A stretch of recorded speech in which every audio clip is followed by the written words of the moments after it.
about it yesterday, just that chip on your shoulder. Everyone talking about a neutral AFC Championship game, not even thinking about you guys. How much did that motivate you coming into this? You better send those refunds. I'm from the city where they gotta play us. Fuck a coin flip, it's time to pay up. Don't cross the middle, 21 in the cut.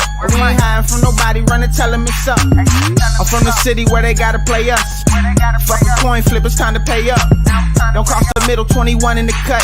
We ain't hiding from nobody, run and tell them it's up. Back-to-back champs, kings of the north with it. Thinking they can hang with us, still ain't jumped out the porch with it. Long bomb to chase every Sunday, watch him go and get it. Double up on him, then we gon' double down on T. Higgins. Then throw Boyd in the mix, now you really iffy. Every Sunday showing boys how to really gritty. They try to shuffle up the game on us, but they ain't icky. Flip the coin, kick the toe Roger to go and get it.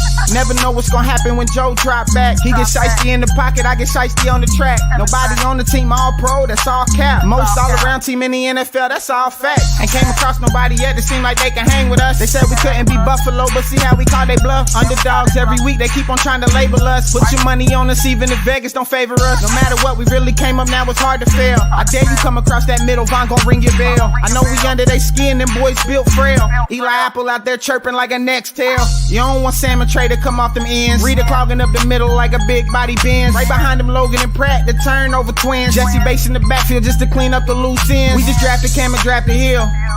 Instant gratification every time that they on the field. We can't go back to what we was, cause that's the loser way. It's been hard.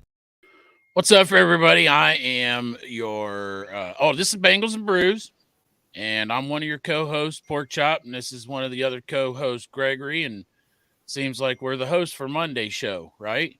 Yes, sir. Hey, Bob, I want to make a quick shout out to Darth Bengal for hooking us all up with these. This is super cool. Darth, man, keep doing what you're doing, buddy. I would show mine, but it's out in the truck. I left it out in Big Fancy. I got exactly things, man. Joe Burrow goes down, I go down. You know what I'm saying?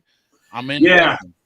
Something happened to my knee during the game, man. I can't even hardly walk, so I left everything out in Big Fancy. No, I hear you, man. I hear it. Well, Pork Chop, as you were kind of saying, yesterday didn't go as well as we hoped. It's buddy, it's just a series of unfortunate events. Heck, Cincinnati happened all weekend. I mean, even though the Reds took 2-3, they lost Sunday. Bengals lost Sunday. UC lost a heartbreaking to Miami. So it was kind of a perfect storm. But you know what? Let's just got to keep moving forward. Remember, started 0-2 last year. I know you can't always just start out that way, but you know what? Let's just move forward. There's some differences, but before we get into that, man, we just want to say hi to everybody in the chat. We appreciate you coming in and watching the show and being with us, man, because we all need each other this Monday. Strangers in there. We got T. Higgins is a badass. He's in there. Darth, Chris from Jersey's in there. Jerome, James, Matt, Ross, and my bastard son Anthony's in there. Matt hooked me up with a Four Loko yesterday and bottle of Fireball for Dale, so thanks for that.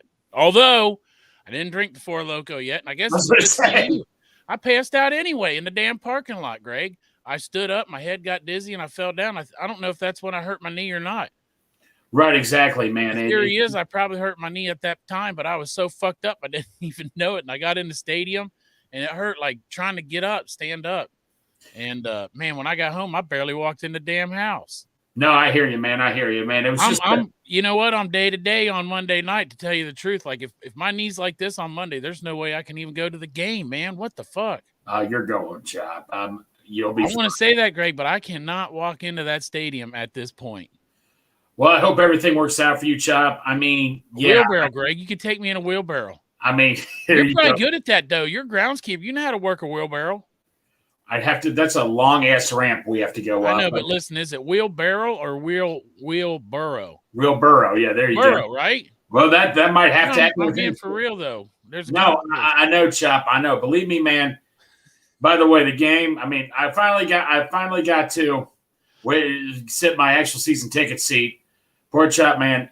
I dealt with this fan. He was a Bengals fan, but the thing of it is, this dude was yelling every 5 seconds, and dude drove me nuts. It's this fan I was sitting next to. I had some people behind me too, and some girl like right behind me. It was her mission to just like scream like Yeah. Not words, just like the loudest scream that you could make. I know. It was not even at appropriate times. It was just miscellaneous. Well, this guy was yelling in my ear all the time. The F-bomb was going off, and I'm thinking, man, whatever happened to 1-800-JERK these days with some people? I mean, Well, some you people, got a phone, Greg. Did you call?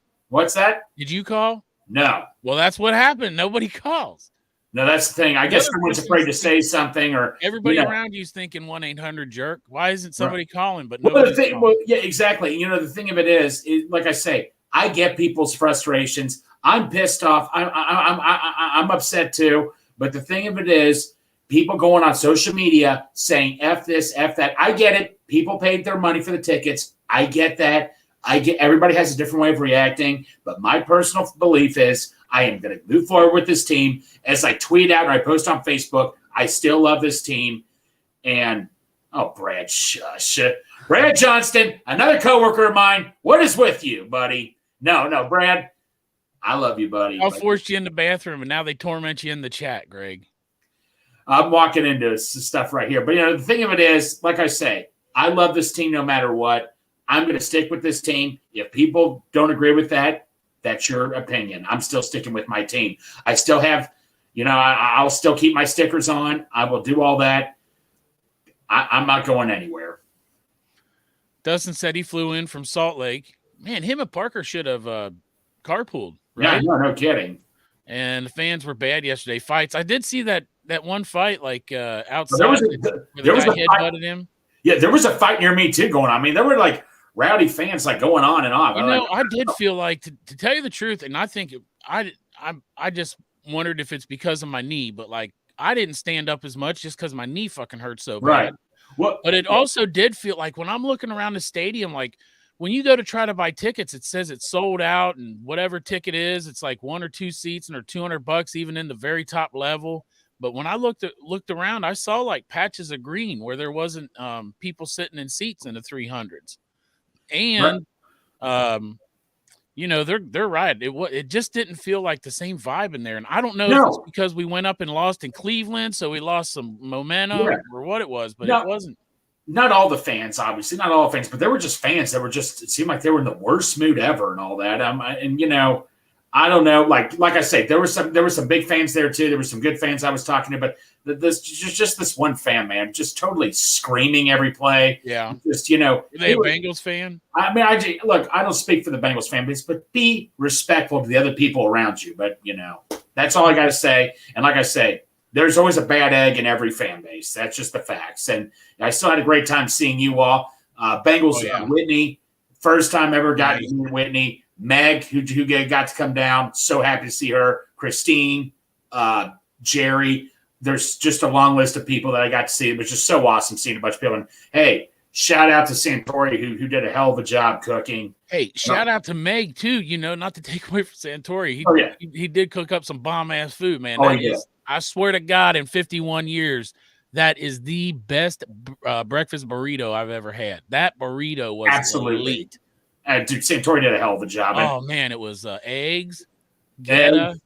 I mean, he put so much. I couldn't eat all that food. Cheese on mine. Oh, my God. I couldn't eat all that food. I mean, I was just so stuffed. Well, Greg, I only ate the one burrito, and then he starts whipping out the pulled pork. And you know me, I forced that one burrito down. I couldn't fit anymore. Right. No, exactly, man. And like Santori, Santori just loves doing it. Santori just does a hell of a job. The cake he made was good.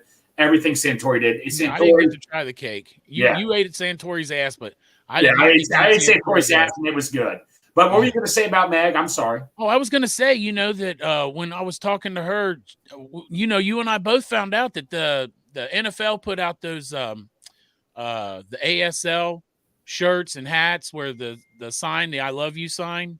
You know what I'm talking about? Mm-hmm. So for all 32 teams, the NFL put out that ASL sign that says that I love you on hats and shirts. And Meg said she was telling us that she collaborated with the NFL on that. Right. No, Meg, that is just so cool. I mean, you remember her telling us that? Yeah, I remember. I do remember her telling us that. I mean, it's just Meg. I text Meg back and forth. Meg is just such an awesome person. I mean, she just loves seeing everybody. Every time she comes down, Meg is just, she's a true fan and all that. I mean, shout out to Meg. She's got me wanting to learn sign. Oh, by the way, you know that one, right? Right. Who day? She taught us that one, so that's how you do. I mean, like I say, look, I'll just go out and say this. I voted for Meg for Fan of the Year. I mean, there's so many deserving people, but Meg is just such a huge fan, so passionate. She shows it on social media. You could just tell she's so happy to see all the Bengals fans. She would be a good Fan of the Year. She would be a great fan. I also voted for an egg, but you got to take the M off and replace it with a GR. Egg. I don't know about that, but Meg, I did. That's put my vote in. I'm just going to have to say Meg should be. She is awesome.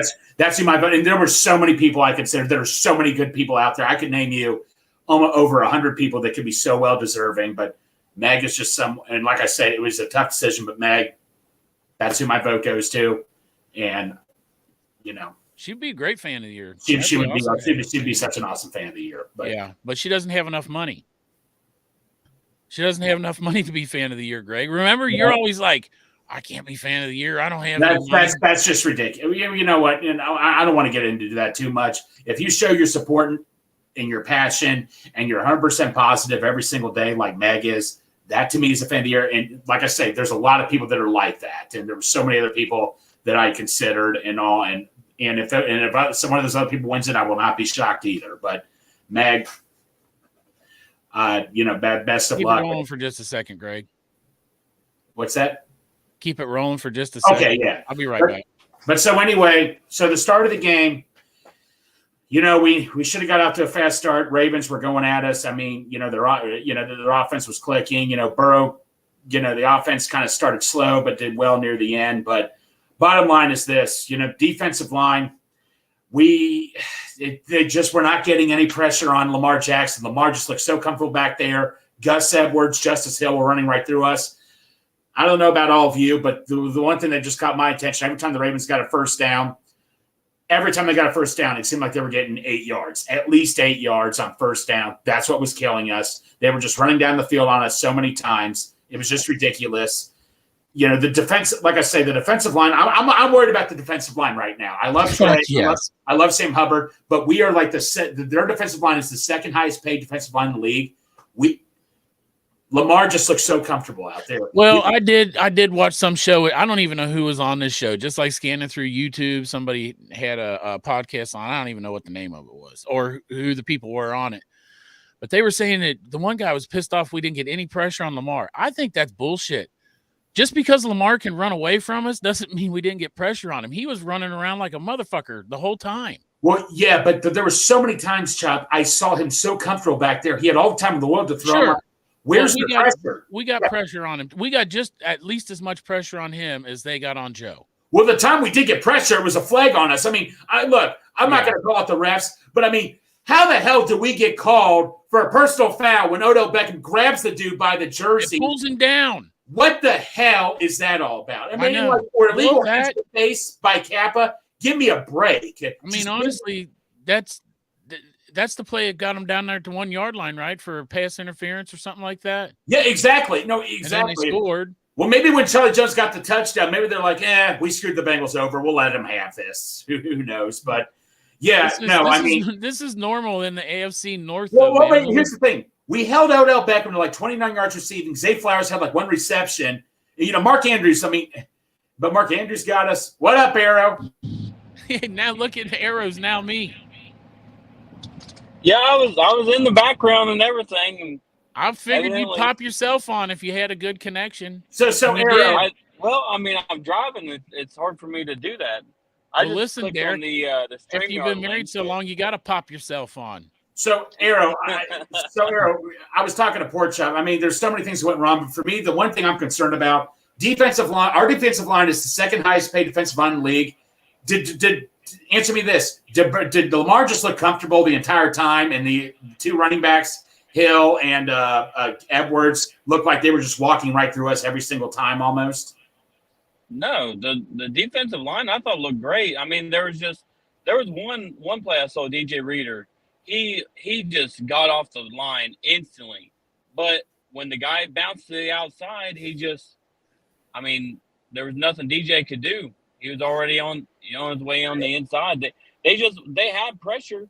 It's just, the way Lamar plays, when you have pressure and you go in and he bounces out, and you've got a guy like Logan Wilson the spy and doing the containing stuff, you have to have somebody that is as fast as Lamar to be that QB spy. You can't. I don't think you can put a linebacker on him. No, I really don't. Akeem Davis-Gaithers, I even said this last week. When he spied on Lamar a couple years ago, it worked out perfectly. I know Logan's higher up, but Akeem Davis-Gaithers, I thought should have been the guy just because of his speed with Lamar. But hey, I just want to I comment personally here. Let me read this comment here, Derek, because I'm just wondering. They said, "What's up with Patrick Queen hitting Joe Burrow in that calf? Did he? I didn't see that. I haven't had him a in the chance to go calf? back and rewatch. Yeah. But, I'll definitely be looking for that. I don't think that. I mean, maybe that happened, but him and Q are good. I mean, him and Q are boys, ain't they? I don't know. I have no idea. But no, Arrow, like I said, I mean, and I respect your opinion, but I'm just saying there were just so many times Lamar would drop back and he just looked so comfortable back there. Maybe I just paid attention on a couple of plays, but the majority of the time I just thought he looked way comfortable in the pocket so many times. Matt saw it. When I'll have to go back and watch the replay on that. But when they sent pressure, now I will say this. I personally think not having Osai is a huge, like, I didn't think it was going to be as big of a deal as it's turned out to be. Right. Because I think them guys are getting gassed right now because they're on the field so much. Yeah. But, at the very beginning of the first quarter, second quarter, third quarter, it looked like they were getting solid pressure, but by the end, it just looked like they were all gassed. Yeah, that's a fair statement too, because there were times once again, there were times we were giving the ball right back and the defense is marching right back out there, So yeah, that's a fair statement too. T. Higgins is a badass. T. Higgins is a badass. Just gave you $5. Right, the grade I'll give our offensive line right now, I will give us a B. The offensive line. Let me read the question for the podcast listeners. T. Higgins is a badass, giving us a super chat. Thank you. Now I can pay my kids' college bill. What grade would you give our O-line so far this year, 2023? Also, shout out to Chuck Sizzle and T in the second half. He started balling out. So what? Yeah. Go ahead, Greg. You're saying I'll give him a B. I'll give him a solid B. Yeah. And what about you, Derek? I'll say, man, it's so hard because that first week one, I don't think it was necessarily on them. I mean, granted, they still only gave up, 1 sack, 2 sacks, maybe? Yeah. Mm-hmm. Because Burrow had 2.3 seconds per drop back was his average on that game. And you can't do anything in that little a time. But I'll give him a B2. I was going to say C+ just because of how bad week one looked, but for them to only give up 2 sacks last week and then 1 sack this week, I'm okay with it. Yeah. I would agree with both of you. Everybody else that's in the chat, you can put your grade for the offensive line in the chat. But I was thinking I wanted to go B+, but I'm not there yet. I don't think that they're C, and I don't think they're B-. But they're good B, and they got better this week than last week, according to Parker. And if there's anybody I trust on O-line, man, it's Parker. Yeah. So the only one I'm a little concerned about still is Cordell Volson. I chat with Parker a little bit about it. You can't always, PFF is not really showing him much love, but you can't always rely on PFF, and I understand that. But Volson, I still think he got the most pressures. What's your guys' take on him right now so far? On Volson? Yeah. I love the guy. But I love him. I just don't he could be upgraded. But it's not upgraded with who we got. They'd have to bring in someone like Dalton Risner. I was going to say within the budget too, right? Because they got budget because they they opened up like $10 million or something the other week, didn't they? Yeah, with $7 million. I mean, I like the offensive line we got, man. I don't want to mess with that. No, I agree. You're right. They're building continuity. No, you just got to build continuity. I'm not saying replace Volson. I'm just saying that's the only one I'm worried about. But I have no doubt he can still get better. Cordell Volson is Cordell Volson's got to be like number 20 or so on my list of shit I'm worried about right now. Oh yeah. No, absolutely. I can't remember what the exact stat was, but I feel like going into week 3, Burrow's average for his career was like he was averaging like 12 sacks in 2 weeks, or maybe not that many, but I can't remember. And it's drastically lower this year. Dustin Croft's coming in with a $5 super chat. More of a statement than anything, just letting us know Paul Dennard posted a stat on how bad Burrow has performed against the AFC North in his career. Also, he suggests that we need a gadget guy on offense because we look slow. I could agree. What do you think about that? I don't like the whole gadget. Okay, here's one thing, and I'm one of the proponents of, like they always say, nothing is ever as good as it looks, and nothing is ever as bad as it looks. Mm-hmm. But I will say this: when you go around the league and you watch teams like Miami, like San Francisco, and I know this isn't the type of scheme that we play, right? But seeing those guys, they don't have the talent that we have at receiver. I don't personally think. I like Tyreek Hill. I like Jalen Waddle. But seeing those guys, it's not just speed that's getting these guys open. And I would like to see something to where these receivers of ours they're finding ways to get them open quicker. Because when you look at Tyreek Hill, there's some plays where he's like got 5, 6, 7 steps of separation. It's like, how in the hell does a guy like that with the pedigree and the talent that he has and the history get that wide open? And it's because they're scheming him open that way. And I would like to see Zach Taylor implement something like that. But I know that's not the scheme that we play necessarily, but that's just my thoughts. I hear what you're saying. You know what? So one person that kind of came to my mind right now who should step it up more, not just the receivers, Irv Smith. Can you guys agree with me? If he would have broken that tackle, we could have that could have been a touchdown. The least on the 20-yard line. If he would have broke that, they were all out blitzing Burrow. He just had that one tackle. He barely slipped. He could have at the very least, gotten to the 20-yard line. So the one thing with Irv Smith, mm-hmm. and I love the guy coming out of mm-hmm. college. I love the guy. Yeah. And for fantasy, I've always been like, if this guy could just stay healthy, right? Yes. But he is a more of a finesse style tight end. Yeah. And I think I agree with you, Greg. I think for our scheme, I think we need that more bruising style tight end. The guy that like Hayden Hurst was last year. Just you get the ball and you plow through guys. Yeah. Right.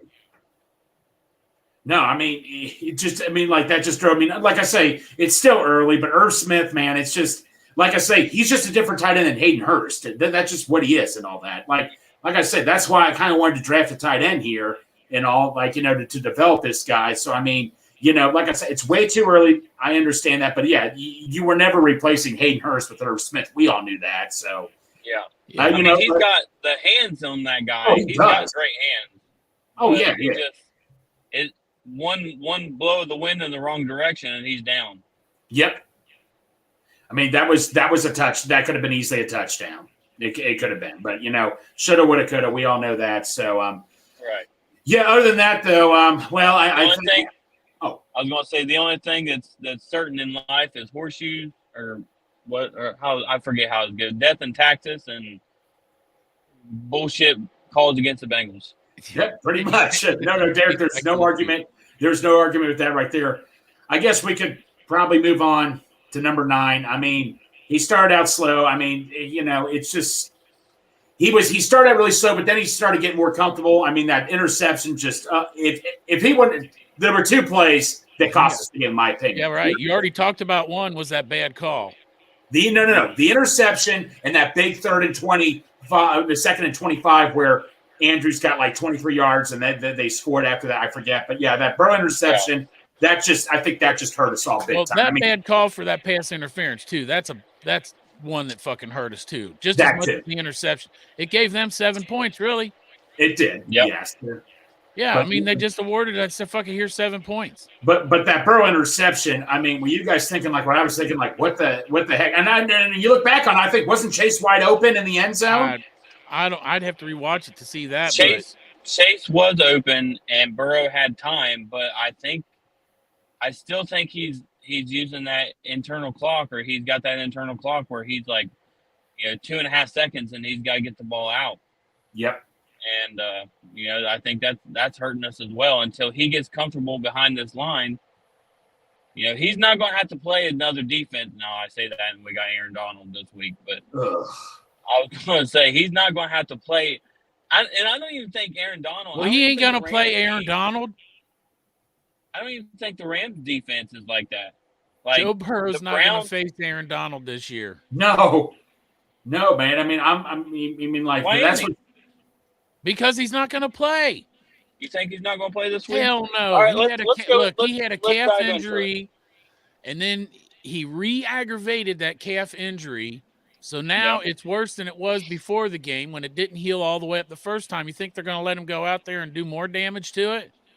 Well, I know I didn't get to see the presser, but I saw where I guess Zach Taylor basically said they're going to take Burrow's word on whether or not he's healthy enough to play. So I think it sounds to me like they're going to let him decide how he's feeling on it. I personally, I'm of the opinion to where I'm looking at his long term, and I don't know. Well, then I got to gamble for you. I know you're a gambling man, Derek, so I got to gamble for you, buddy. It can make you millions. Oh, yeah? When everybody freaks out and sells all their tickets, you go buy them all up. And then when Joe Burrow plays, sell them back for a profit. There you go. Yeah. That's not a fucking gamble I'm taking. Yeah. I think personally, he might sit out this game. The problem is, and I had posted something. Fantasy Pros was talking to a doctor who had looked at the injury and kind of was able to diagnose it or whatever. And the problem is his risk of re-injury, if he plays this week, is it 20% or something like that? I can't remember. And then 25%, 25 to 30% is what they said. And if he sits out this week, then it drastically drops to 10% the following week. So, maybe with that extra day, he'll get enough time to recoup but I don't know. It was 6 weeks before. Well, no. So Kelsey Conway I think she tweeted out some positive news. He wasn't in the boot, and they said he was visibly looking like he was walking better than yesterday. So maybe that's some type of decent news. I don't know. It'd been better if they would have said instead of a calf strain, if they would have came out and said he had a cramp. Yeah. Yeah. Was it a cramp? I doubt it. You know what aggravates me though? If internet doctors. So. No, not necessarily internet doctors, because there are actual doctors who can, and they're on the internet. Yeah, and they're on and their job. I work with doctors, and they're on the internet. Yeah, I was going to say there's some out there that their job is literally to watch the play and do their best guess at diagnosing what happened. But what upsets me the most is going through all of training camp since July 27th. They told us that it was a minor tweak. The lying bullshit pisses me off. I thought that they legally had to say what it was. They don't have to until week 1, until they actually have to start putting on the injury report what is going on. All they have to do, they don't even have to say anything. And that's what pisses me off, because had we known it was a grade 2 or grade 3, those are like 6 to 8 weeks. Well, he came back after 6 weeks, so he wasn't fully healthy. The whole time, how would you have felt had they said it's a grade 2, 6 to 8 week minimum, so we're going to take the first 2 weeks of the year off. I know it's against the division, 2 games right off the year, but we give him that extra time to get healthy, and then he's healthy for the rest of the year. Would you have felt better? Hey, hindsight's 20/20 because we're fucking 0-2 anyway, right? Yeah, I know it's hindsight, but I'm even to the point to where, like, even if we were 2-0, and like you said, hindsight's 20/20, but even if we were 2-0 and it was still aggravating him, I still would have been upset, because you're risking the rest of the season because he's playing on a calf muscle, and the problem is that's his right calf, correct? Yeah, I think so. Yeah, so that's the one he pushes off of Right. every time he throws the ball, and that's why every time he's thrown Well, the not ball, the balls he's thrown. You got to throw. You probably ain't got to push off it if you're only throwing fucking two yards exactly. or And zero. I think it's hindering him because he's not able to actually push off and create as much torque as he normally would. You're saying that's why he's not throwing the ball downfield is because he's still sore. Yeah, and I think that's why week 1 that we was like, man, he's throwing up ducks out there. I think it's because he's not fully healthy. Well, then just sit the man. Jesus Christ. I know we all want to win, but let me just tell you, this is seriously how I feel. And some people might hate it. Maybe it gives people joy to think that we got something good coming up, but I have always thought that next year was our destiny year. And it's based on one thing. It's one stupid thing that I think it's our destiny year. But do I think the Bengals could go to the Super Bowl this year? Hell yeah. Even starting 0-2, I'm still like optimistic about it. Yeah. And I want to go to Vegas and see them play out there. But if they win this year, if they win the Super Bowl this year, I also think they're going to win next year because of destiny. This year's a warm-up. Huh? LSU. That's right. The Super Bowl next year is in the Superdome. Down in the bayou. In the bayou, where what does Joe Burrow do in the Superdome? What does he do there? He wins championships. He got a fucking ring there already. That's his next ring. So now, granted, chat, don't look at this as us throwing in the towel. That's not what we're saying. No, I'm not throwing in the towel. All I'm saying is that I'm so focused on next year being our destiny. Like this really hurts, I want this team to win, but I just think that next year is our year. Although I do think that they can still do it this year. We started 0-2 last time. It wasn't against the division, but it doesn't matter. Joe Burrow will show you all we need is a fucking wild card. I mean, we didn't get the wild card last year, but we still played the wild card game, so it's kind of the same.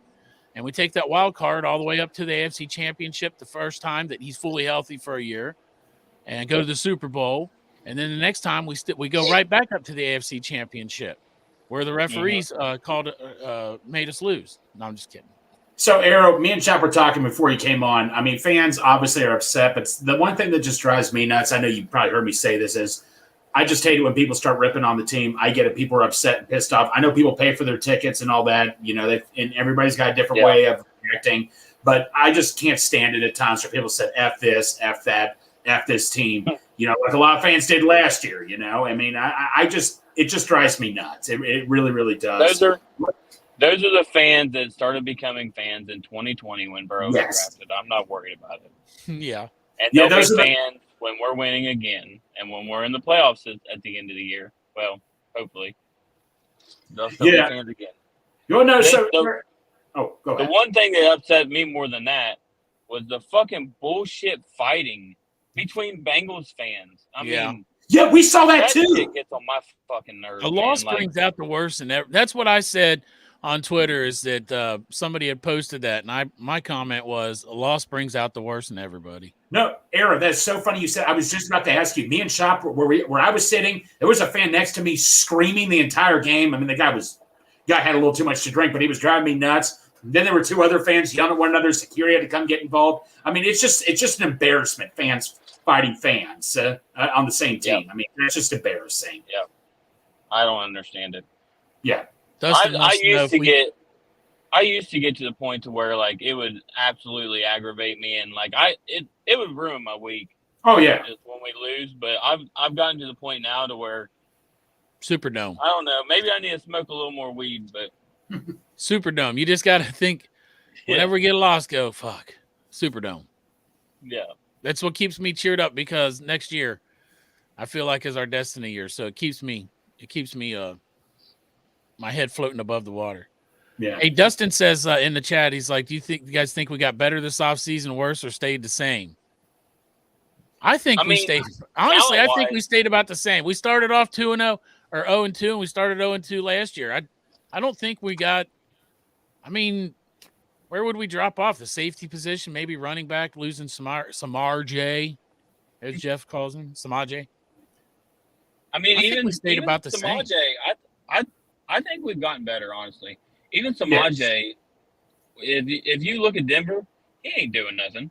Like, No. and I don't think He wasn't going to do anything. here. I mean, I love the guy, but he's not the number one guy. He was the number one guy while Joe was hurt for a few games. No, I mean the only big loss you could say is Jesse Bates. I know he's been doing really well in Atlanta. Right. I know it's only 2 Dax games. Hill did good. I think Dax is doing great. He's doing great. Great run stop. Speak of yesterday, in case people didn't know, there was one of the first tackles in the whole game that they announced was Dax Hill tackling Justin Hill, and those two are brothers. Yeah. That's right. Some brother on brother hate going on yesterday. That sounds like the kind of porn that Gregor watches. And then Nick Scott, one time he tackled Justin Hill, man, he fucking slammed him hard. Yeah. So you know what? Over like, get his ass. Yeah. Bitch gonna tell mom I didn't clean my room back in the day. Right. Speaking of the offseason, I mean, Orlando Brown, quiet. He had like a PFF grade of 84 blocking. I mean, we finally got our left tackle, and also I can't say our offseason was bad or didn't get worse or anything. We got our left tackle finally, just that everything else from last year is just not picking up where we thought it would be right now. And no, the interior looks sorry. I'm sorry, and I know this is probably going to piss a lot of people off, and I'm sure there's some people in this chat that's going to piss off, but I think we upgraded the right tackle as well. I thought Jonah, of course he struggled against Myles Garrett, who's not going to. Well, and this week I thought he'd done great. That one pressure that he gave up, the whole offensive line on the left side held their ground. And Jonah pushed his guy around the edge the way they're trained to do. And Burrow just didn't step up for some reason, and that's why he took that hit. Now, granted, this isn't me criticizing our Lord and Savior, Joe Burrow. Right. I'm just saying that there's something about, like, Burrow had a wide open lane on that play to take off and run, too. But that's neither here nor there. Hey, I was sleeping, and I know Nick Scott, there was some questions about him. Is he okay? Anybody say anything about his? He got an injury? In concussion protocol. With what I saw, he got okay. So Dustin Croft got the grades here for the offensive line for us. Yeesh. I can't read them. Well, keep your eyes on the road. It says Brown got 45.6, Volson 46.6, Karras 57, Kappa 49.3, Williams 63.1. And that's for run blocking. So Williams got the best grade, didn't he? Oh, Kappa got the best grade, and then Williams. Williams. Williams 63.1. He's our best O lineman. Is that pass blocking or run blocking? Run blocking. Okay, yeah, because that's where the majority of the runs went to, was the right side. Yeah. No, that's true. Like I say, Williams, he's still getting it acclimated. Well, it's got Orlando Brown graded the lowest. Yeah. Well, he was graded high in pass blocking. I think we can all agree we'd rather. Don't get me wrong. You need run blocking to be good too, but pass blocking is what we're mainly a pass first team. And we can all chill out, man. The expert Jeffrey says everything's going to be okay. I hope you're right, Jeff. Yeah, Burrow's going to be back on Monday, better than ever. Right. Jeff's been down there massaging Burrow's calf with peanut butter in his mouth, all over it. I love it. Getting it just right. Right, exactly. So, like I say, let's talk about something positive. Chuck Jones, remember a lot of people were 63.1 is considered average. So I guess he was our best one, but our best was just average. Yeah. The rest of them were below average. Yeah. But remember, and you can't question someone whose name is T. Higgins is a badass. Right, exactly. Yeah. I got to say this, though. The grades I'm waiting on are Parker Blake. Yeah. That's who I'm waiting on, too. Yeah. By the way, you saw it firsthand yesterday. Yep. By the way, Parker Blake got to hang out with him all weekend. Good. If any of you ever get to see him when he comes in for a game, awesome dude. Parker is just a straight up. Did you guys eat ass together? We did not eat ass. But you know what? Funny story is we got to hang out with him. I think we all tried to think of every Cincinnati place we could possibly think of. We haven't tried La Rosa's. We haven't tried UDF. Like, it'd be late at night. I'm like, I got to go get you UDF malt. I got to get you this. I got to get you that. And we're still not. Sounds like he probably gained 30 pounds on his weekend trip. He'll probably come more often. Well, no. I still haven't taken Midwest. I still haven't taken him to Gordo's yet. I got a long list. Chandler's.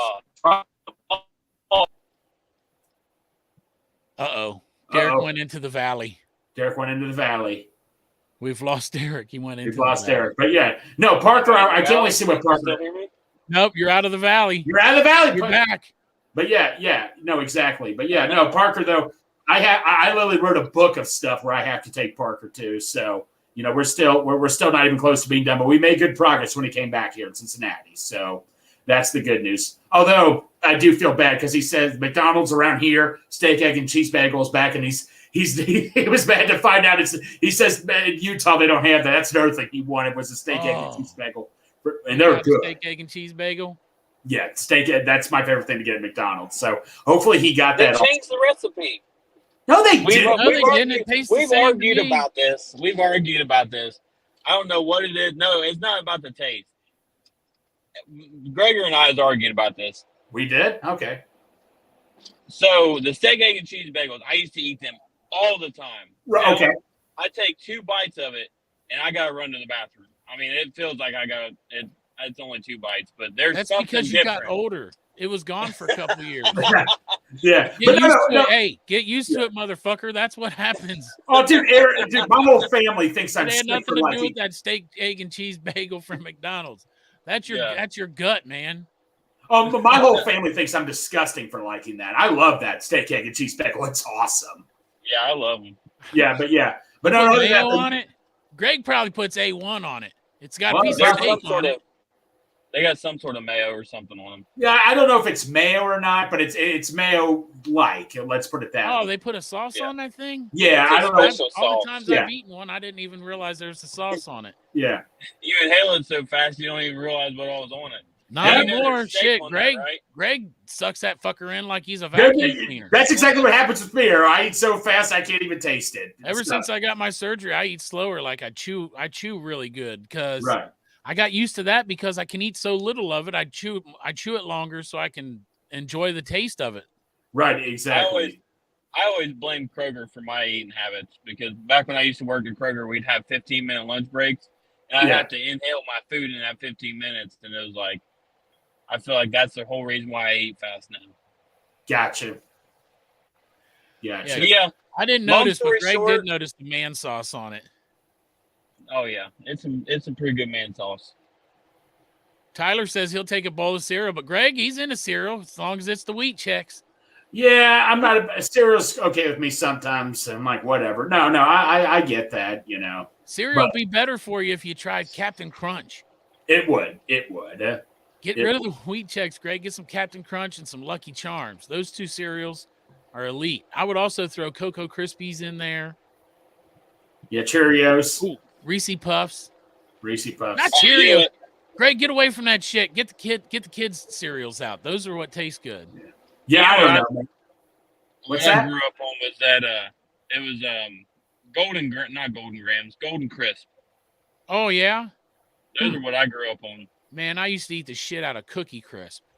Yeah, no, Cookie Crisp is good. I'm trying to think. Frosted Flakes was my thing. Frosted Flakes mainly. Frankenberry was my go-to out of the cereals with the Count Chocula and Boo Berry. Yeah. Then last times I've had it all started tasting funny. Yeah.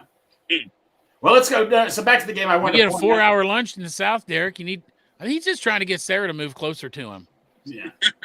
Right? 4 hour. How the hell do you get a 4-hour lunch?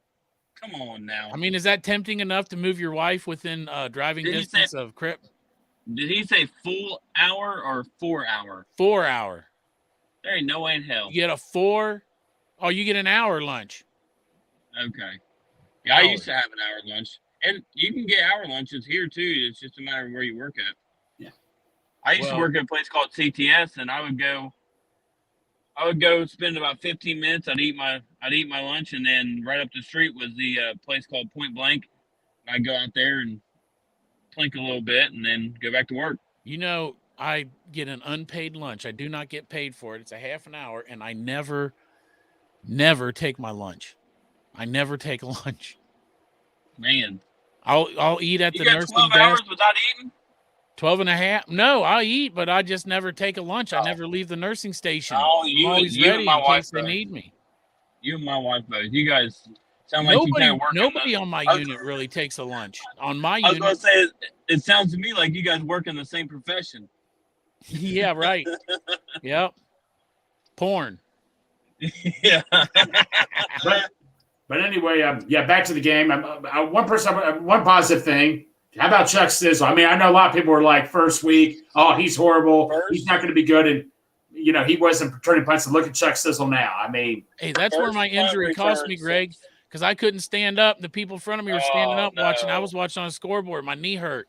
So I was sitting down. First punt return since Adam Pac-Man Jones. 2012. 2012. That's awesome. That is crazy that it's been that long, though. I couldn't believe that myself, man. I couldn't believe that when that was said. That surprised the hell out of me. Yeah, you know I thought before they're gone. You know what? Look at that Chuck Sizzle shirt that we got at our merch store, banglesandbrews.sellfy.store.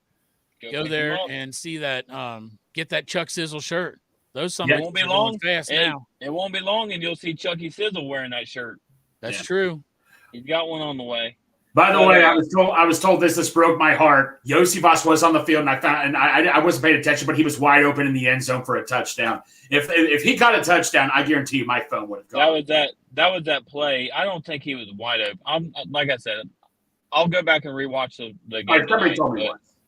That was halfway to your jersey.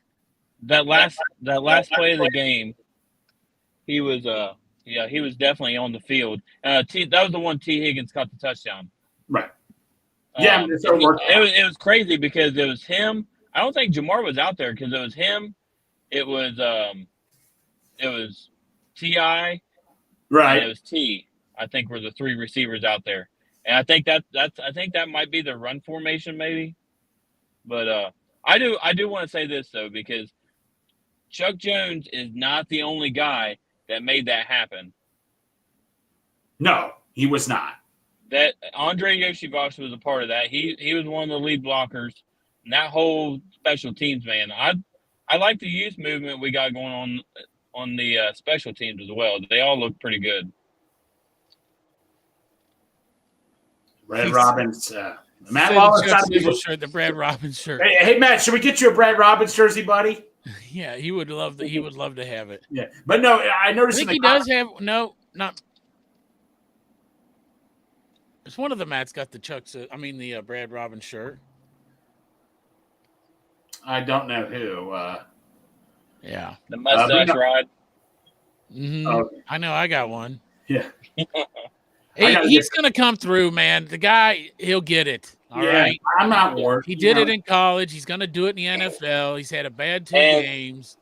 He'll get it. I love the guy. I'm appreciative of the guy. Yes. For coming on our show. Yes, it was Matt Walker. This is my whole thing on it. Do not worry about punter, because if he doesn't make it, if he doesn't cut out, guess what? You know how many punters are out there right now? Like, if for some reason, I mean, sometimes picks don't pan out, and that's okay. I know one that's out there though. I've seen. No, I think he was trying out for Arizona right now. Oh, he's not still driving. He had Uber Eats or whatever. No, he said he did a Twitter video last. All right. Said Sundays are a little different this year or something like that, and he was out there in Arizona trying out. So maybe he plays for Arizona, but like I said, there's plenty of guys out there. So yeah, absolutely. So but maybe that's punt god still out there. Out. Maybe that's what's stressing him out. Why is the punt god still out there? Is it that stigma that comes with him from the shit that he supposedly didn't do or did do? Yeah, I'm pretty sure he like they said he didn't do it, right? So why hasn't someone picked him up? He's the punt god. That's a lot of heat to take on. Yeah, well, I don't want that heat here. No. Hey, maybe he'll go play for the Browns. They seem to be all right with that kind of stuff. Yeah, right. Him and Deshaun can hang out on their off days. But yeah, also one thing I noticed in the chats we were discussing, are you guys like me? I'm sick and tired of these bubble screens. Those bubble screens are not working. Why can't we run more trick plays? They're not working. It's just not simply not working. The one play that they had to Joe Mixon, that's the kind of stuff we need to see more of. Yes. Exactly. Yeah, I don't want to see. I don't want to see if I see another ball thrown behind the line of scrimmage, it'll be too soon because I'm getting a little fed up with those. Yeah, exactly. So I mean, just run more trick plays, do something, just give me anything. Man, come on.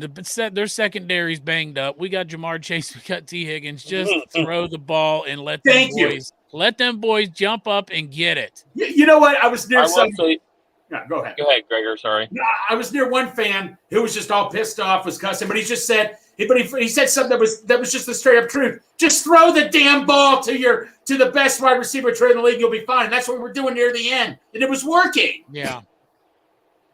Yeah. I don't know.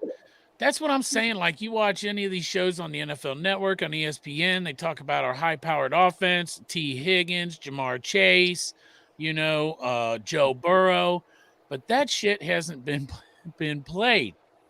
It's been screen passes, swing passes, and a little mix of running the ball, but not enough. Just throw the ball, man. Just launch that bitch downfield. When I was watching those highlights of Andy Dalton and A.J. Green, I thought he played on a worse team. Mm-hmm. And he was throwing that ball down the field to A.J. Green. So when we got T. Higgins and we got Jamar Chase, man, it's not – I think it's the play calling. Well, throw the fucking ball. In Burrow's defense, you're talking about the pass. Well, that too. And Andy had all day to throw. Well, then get him the fuck out of there and let him heal up, man. It is what it is this year. You can't play a man hurt. Yep. Especially if it's his planting foot when he's going to throw the ball. Do I think that it's going to be a better scenario to win the game with Joe Burrow in there hurt versus Jake Browning? Yeah, I do. But let the man fucking heal up, because what happens if he takes a couple weeks off and he comes back in and he didn't play on the hurt calf and he played good and we went on a run and we got a wild card and we got into the playoffs. You know what I'm saying? So just let the man heal up. It's like a sacrifice if you put him out there hurt. If you ask me, I understand Joe will make that sacrifice, but let's not kill the guy. Yeah. Yeah. It is what it is. I'm still going to go to the game. Yep. No matter who's the starting quarterback. Me too. Yeah. I'm not Finley in here for the Steelers game. We'll just do situational quarterbacks. Like Ryan Finley can be our quarterback against the Steelers. Yeah. Hey, yeah, the way I looked at it, and I hate to look at it like this is me trying to look at it glass half full. Okay, so don't hear what I'm not saying. All right. If we give him an IR stint 4 weeks out, right? I think we can at least win 2 of those games with Jake Browning or Will Grier, whoever looks better. You've got in those 4 weeks, 2 of those games are against the Texans and against Arizona. I think those 2 are winnable games no matter who's at quarterback for us. Yeah. Because I have enough faith in the receivers we have, in the line that we have, in the defense that we have, that I think Jake Browning can go out there and be a, what do they call him? A game manager? Game manager. Yeah. I think he can be a game manager and actually pull a couple wins out for us. And then when you get there, you're what? That's 6 losses. If you only win 2 out of the first 6 or 2 out of the first whatever, I can't. If you win 2 out of the first 6, it's 4 losses. Yeah. So, I don't know. We'll see what happens. And then you got a bye week the following week. After, week 7 bye week, so that gives him an extra week. That's what I'm saying, and you start resting him sooner than later so that at least he's good after the bye, because, I mean, still, if you come back. And after the bye, you go on a run. After the bye, and you start winning in, and you win out, even if you lost all of them going in, you're 11 wins. That might be good enough for a wild card. I don't know. Yeah. Tyler was in the chats talking about something that I had heard yesterday too.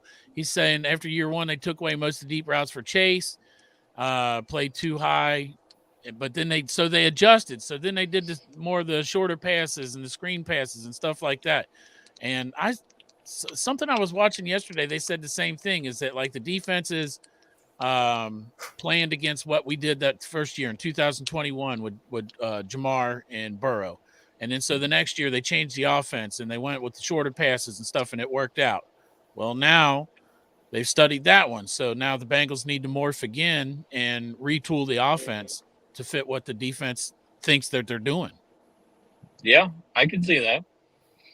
I think that's a very very interesting point, and I mean that's what the NFL is all about: adjust and readjust. And I mean, you see it; it happens year to year, it happens game to game, it happens quarter to quarter. Yeah, but these other teams, man, you know what? If they're flinging the ball to Devontae Adams, guess what they're doing next year? They're going to fling the ball to Devontae Adams again. Yeah. Rodgers made a living out of it for a few years. I've always said, and I hate the whole thing where they're like, well, they weren't giving us what we wanted, so we had to take what the defense gives us. I hate, make the defense play to what you want to do. Yeah. I hate that whole take what the defense gives you thing. That's kind of how Burrow makes his hay, which I understand it because he can read the defense and he knows where it's going before it's even going. But right now he's not seeing that. So, hey, is T. Higgins a badass Rowdy? Is that Rowdy? Right. That's Rowdy. I think that's Rowdy. Yeah. That's our resident Clemson guy right there. Yeah. There you go. Hey, the thing is, Justin Jefferson's a good example of what I'm saying is because everybody in Minnesota that goes to play Minnesota knows the fucking ball's going to Justin Jefferson every fucking year. And Justin Jefferson still keeps getting the ball every year, having great games every year, getting better every year. Yes. Travis Kelce. Throw the fucking ball to Jamar Chase, who I think, because of LSU, I think he's better than Justin Jefferson. You just got to throw him the fucking ball and let him prove it. I'm not saying a knock on JJ. He's the second best receiver in the league, Justin Jefferson. But Jamar Chase was outplaying him at LSU, so why can't he outplay him in the NFL? Although Justin Jefferson had some really fucking good games with LSU. He had one where he had like 6 touchdowns by halftime. It was crazy. But you just what upsets me the most? I forget how many yards he needed, but Jamar Chase was he needed 40 yards a game within the first 2 games to either tie or break the record for most yards within the first 3 seasons of his career or something. I can't remember exactly what it was. Yeah. Within the first however many games played, and because of us starting out slow every single year, he's not going to be able to get that. Yeah. I know. I want to point out something. I saw Bengals captain tweet this. This was interesting. Well, I know ignoring the Burrow injury, last year, believe it or not, Burrow's QB rating was just a tad bit better than last year after the first 2 games, if that's any positive right there. So, I mean, but like I say, I know this year the injury is more serious, but as bad as he's been his first 2 games were, it was still a lot better than the first 2 games last season. Well, not a lot, but you get what I'm saying. I was going to say, a strained calf is not more serious than an appendectomy. No, but it is when it's ongoing. The appendectomy was not ongoing. He was healing from that. Yeah, he had basically healed.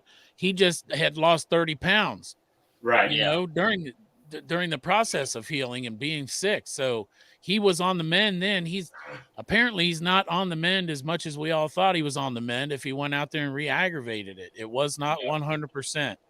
And which goes back to what Jamar Chase said. Take 5 weeks off if you want. Come back healthy. See, I think Jamar knew more than we were being told, because what was it?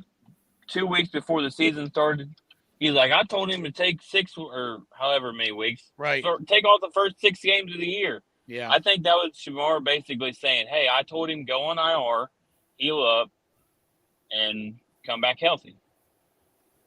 I think that's one of those things where you got to read between the lines. I think Jamar was telling us we should have listened, honestly. No, we should have. Same thing is when I was at a Taste of Bengals, me and I was staying with Bengals and Burrow. We saw Lapp and all that, and that's when we first found out, hey, Burrow's practicing, but then Lapp said he's not running fully, and then we kind of found out a couple of days before the season that he just now got back on the field. I don't think he was healing as fast as they hoped it would, but then they're like, I think they just panicked, said we got to rush him back on the field. So who knows what went on. Yeah. I messed with It my was friend at definitely. work. Go ahead, Derek. I was just going to say one more real quick thing, and then I got to pick the kids up. But Okay. it was definitely the fact that we were playing 2 divisional games right off the riff was why they rushed it. Yes. But I gotta pull in here and get my kids, so I'll That let worked you guys out good finish for them, up the right? show. Exactly. Yeah. All right, man. Hey, But take care hey, of we're still Bengals fans. We still love them. Yes. Let's go, Jake Browning. That's why I TJ picked baby. this hat today. That's right. Hey, that's why I'm still repping. I'm not leaving. I'm not going anywhere. This is the hat I picked to wear today because I want people to see, even though 0-2, I love Cincinnati Bengals. And like I said, a shout out to Darth for hooking us up with these awesome Bengals and Brews things right here. This was awesome. Yeah. Yep. All right. Love you guys. All right, Dirk. Love you, bro. Thank you, buddy. Yeah. Brandon saying, I messed with this guy at work. One of the security guards is a Vikings fan, and I was messing with him, telling him that the reason that Jefferson's not signing a contract out there is because he's holding out. Right. Because there's inner workings where they're going to trade T for Jefferson. And this ain't a hate on T. It's just me fucking with this guy. Oh, yeah. Is that they're going to trade T for Jefferson and a 3rd-round pick. And then that way Minnesota can save money because they won't be paying Jefferson as much. And that Chase and Jefferson next year are going to agree to split $55 million even. Yeah, good luck per year. Good so we'll have Joe Burrow and we'll have Justin Jefferson and Chase. They'll split $55 million, and Burrow get his. Burrow getting 55 or 53. 50. 55, isn't it? 55, yeah. So Burrow gets 55, and Chase and Double J get split 55. There you go. Bring the band back together for the Destiny year and the Superdome. Now, that's not taken away from this year, man. I know people are going to think that I'm not giving up on this season. I still think we can do it. We can get in there. All you need to do is get Joe Burrow into playoffs, and he'll run through everybody. That's where he does his best work. You know? Absolutely, buddy. Absolutely. Like I say, man, don't jump on. Just keep staying on the train. Just be patient. I'm dreaming with you, Brandon. It's not a hate on T. I'm just saying, man, them 3 together win championships. I wouldn't complain. Obviously, it's not going to happen, but if that did happen, I would not bitch. Let's put it that way, chap. Dustin wants to know if we're worried about the injury stacking up and how it aligns with how many times he's been hit. I just got a feeling like he probably wasn't 100% going into the season. No, so he was not 100%. I mean, that's clearly a fact. He aggravated it. You know, we all read the news that like calf injuries can linger. You know, they can pop up again during the season. And that's, you know, pretty much probably why Jamar Chase was like, take all the time you need and come back healthy.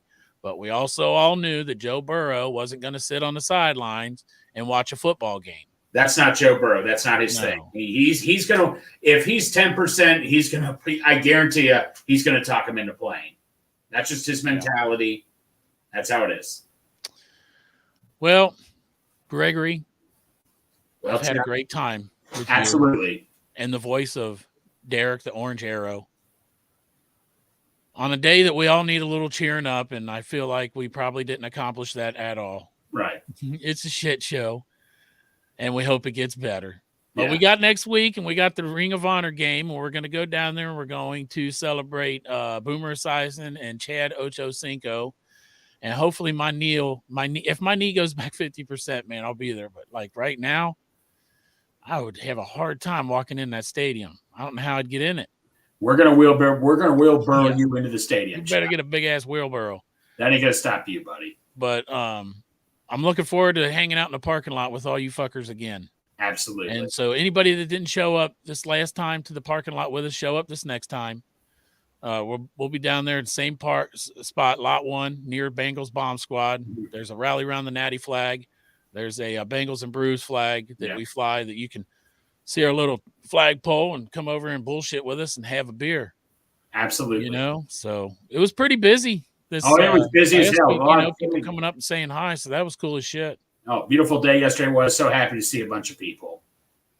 Yeah, I did have a good time despite the fact that we lost, and then despite the fact that on the way home hearing that, Joe Burrow may have re-aggravated his calf. But I had a great time with all you guys. Well, John, let me tell you something. Before I met a lot of you and all, I was just fully committed to the Bengals. I mainly had like maybe a couple friends to talk to here and there, but not, when I met Chop, all of you guys, you got a lot of you disciplined me as a fan, to still love this team.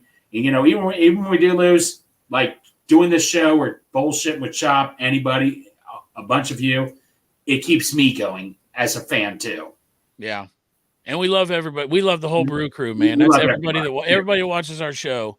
Yes. We refer to as the Brew Crew or listens on the podcast. You're all part of the Brew Crew, and come down and say hi. Absolutely. I think we got a show probably Wednesday. We got a show on Friday. Both those shows are at 3:30, and then maybe we'll have one on the weekend. I'm not sure. Well, we'll keep you posted. All right. But till then, just remember, man, I fucking love the Cincinnati